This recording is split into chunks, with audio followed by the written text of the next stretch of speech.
Hello friends, स्वागत है आप सबका आर्या एंटरटेनमेंट की कहानियों की दुनिया में।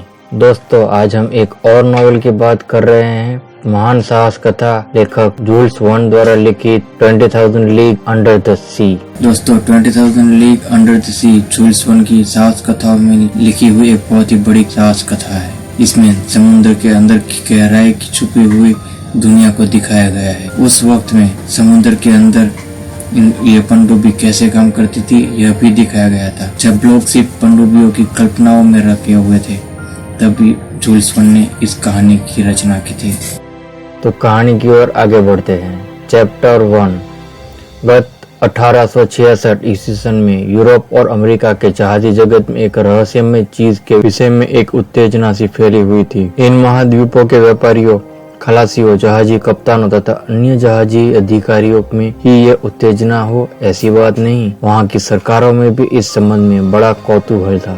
इस उत्तेजना का प्रधान कारण समुद्र की तलहटी में दिखाई पड़ने वाली दोनों छोर से नुकीली बेलन जैसी कोई वस्तु थी। आकार में यह चीज हॉल मछली से बड़ी और चाल में भी उससे तेज थी। रात में समय समय पर इससे तेज प्रकाश निकलता था। यद्यपि जहाजों के कप्तानों की डायरियों में इस चीज के भी कई तरह के वर्णन थे, परंतु इसकी चाल ढाल और आकार प्रकार में सबका एक सा ही मत था।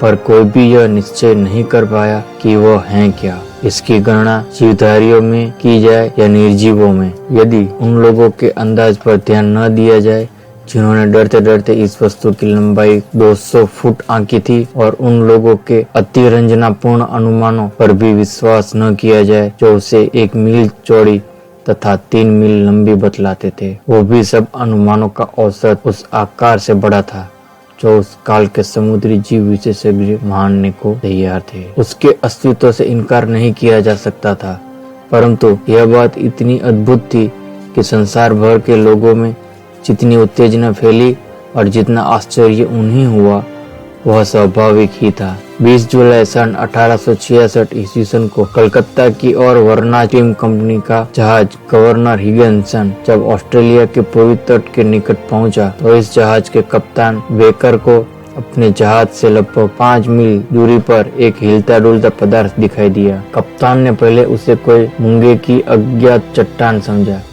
वे इसकी यथार्थ स्थिति समुद्री नक्शे में आंकने का प्रयत्न कर ही रहे थे कि पानी के 2 भयंकर फुव्वारे बड़े जोर से आवाज करते हुए छूटे और लगभग 150 फुट ऊंचे उठते दिखाई पड़े। थोड़ी देर बाद यह चट्टान जैसा पदार्थ डुबकी मारकर समुद्र में समा गया। कैप्टन बेकर को यह विशाल जलजीव बहुत ही अद्भुत लगा। इस प्रकार की एक और घटना इसके ठीक 3 दिन बाद 23 जुलाई को वेस्ट इंडिया और पैसिफिक स्टीम नेविगेशन कंपनी के जहाज कोलंबस के साथ प्रशांत महासागर में घटी। इससे यह स्पष्ट हो गया कि यह पदार्थ कोई ऐसा जीव है जो 700 मील का समुद्री सफर केवल 3 दिन में बहुत ही तेज चाल से कर सकता है। 15 दिन पश्चात कंपनी नेशनल ने हेल्वेसिया तथा रॉयल मेल स्टीमशिप कंपनी ने शैनन जहाजों को लगभग 2000 मील दूर अटलांटिक महासागर में वही जीव दिखाई पड़ा। इन दोनों जहाजों में प्रत्येक की लंबाई लगभग 300 फुट थी और वे उस जीव से छोटे प्रतीत होते थे। इस कारण इस जीव की साधारण लंबाई 350 फुट अनुमान की गई थी। स्मरण रहे कि सबसे बड़ी हॉल मछली 180 फुट से ज्यादा लंबी नहीं होती।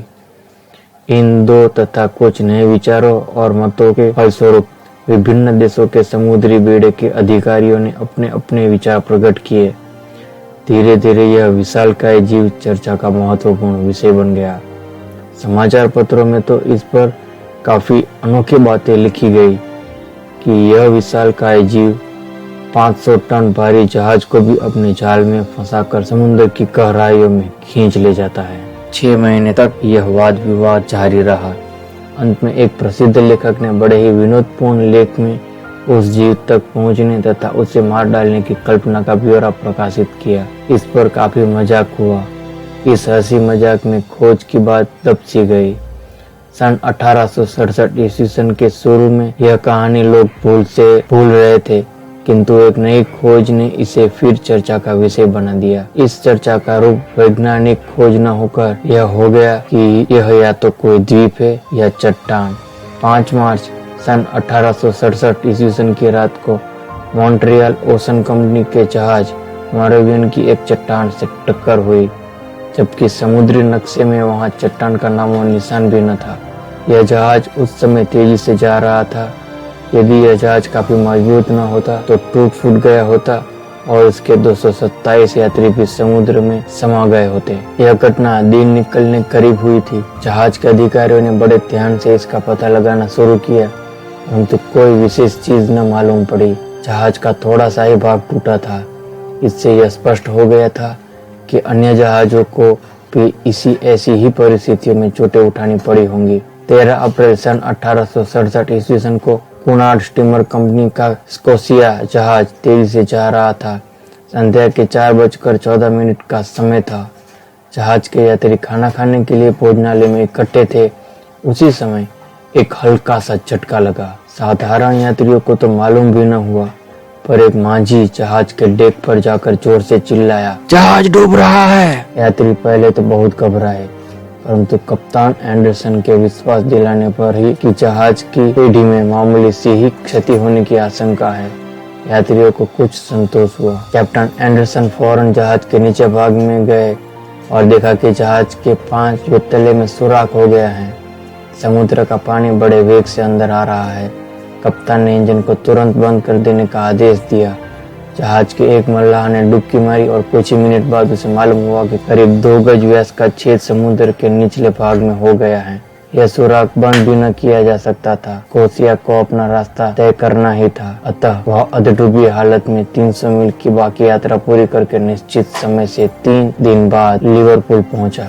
कंपनी के इंजीनियरों ने जहाज का निरीक्षण किया।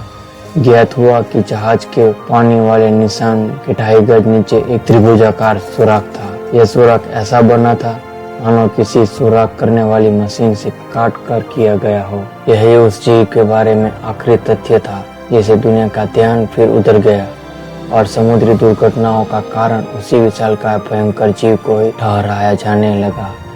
दोनों महाद्वीपों के मध्य संबंध कट सा गया और जनता जोरों से इसकी जांच की मांग करने लगी। चैप्टर 2। जिस समय इन घटनाओं के कारण अमेरिका और यूरोप के जहाजियों में हलचल मची थी, उस समय मैं नेब्रास्का से लौट रहा था। मैं अपने देश फ्रांस में नहीं, अमेरिका में था। मैं उन दिनों फ्रांस की राजधानी पेरिस में प्राकृतिक इतिहास का के सहकारों प्रोफेसर था। फ्रांस सरकार ने मुझे विविध प्राकृतिक वस्तुओं के संग्रह के लिए फ्रांस से अमेरिका भेजा था। संयुक्त राज्य अमेरिका के नेब्रास्का राज्य में कोई 6 मास तक अपनी खोज पूरी करता रहा और मार्च सन 1867 ईस्वी के अंत में कितनी ही बहुमूल्य जानकारी और चीजें लेकर न्यूयॉर्क शहर पहुंचा। मुझे मई के शुरू में फ्रांस से दूसरी जगह जाना था जब स्कोशिया की घटना हुई। उन दिनों मैं अपनी इकट्ठी की हुई महत्व के सभी चीजों के श्रेणीबद्ध विभाजन में व्यस्त था। इस अनोखी चीज के बारे में मुझे काफी जानकारी थी क्योंकि मैंने अमेरिका और यूरोप के समाचार पत्र में उसका विवरण पढ़ा था। यद्यपि किसी विवरण से मेरी तसल्ली न हुई थी। इस अद्भुत पदार्थ के कारण मैं बहुत बेचैन था और किसी भी निष्कर्ष पर न पहुंच पाया था। जब मैं न्यूयॉर्क पहुंचा तो वहां विद्वानों में इस समुद्री जीव की चर्चा खूब चल रही थी।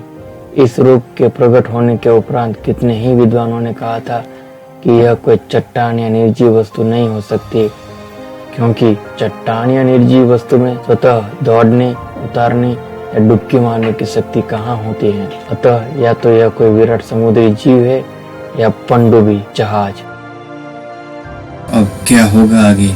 क्या है वो चीज जो कई जहाजों को तोड़ चुकी है या उन्हें डुबो चुकी है? वो कोई मशीन है, कोई पनडुब्बी है या कोई मिसाल का मछली है? वो देखेंगे आगे की कहानी में। तो दोस्तों, कैसी लगी आज की यह कहानी? इस आने वाली कहानियों की अपडेशन के लिए हमारे इस चैनल को सब्सक्राइब करना ना भूलें और साथ में बने बेल आइकन को भी दबा दें। जब भी कोई वीडियो अपलोड हो तो उसकी नोटिफिकेशन आपको मिल जाए। और दोस्तों, अगर आपको हमारी कहानियाँ पसंद आ रही हैं तो नीचे कमेंट बॉक्स में लिखें और दूसरी कौन सी कहानी आपको इस तरह के ऑडियो में सुननी है यह भी बताएं। तो मिलते हैं एक नई कहानी में, तब तक के लिए थैंक यू।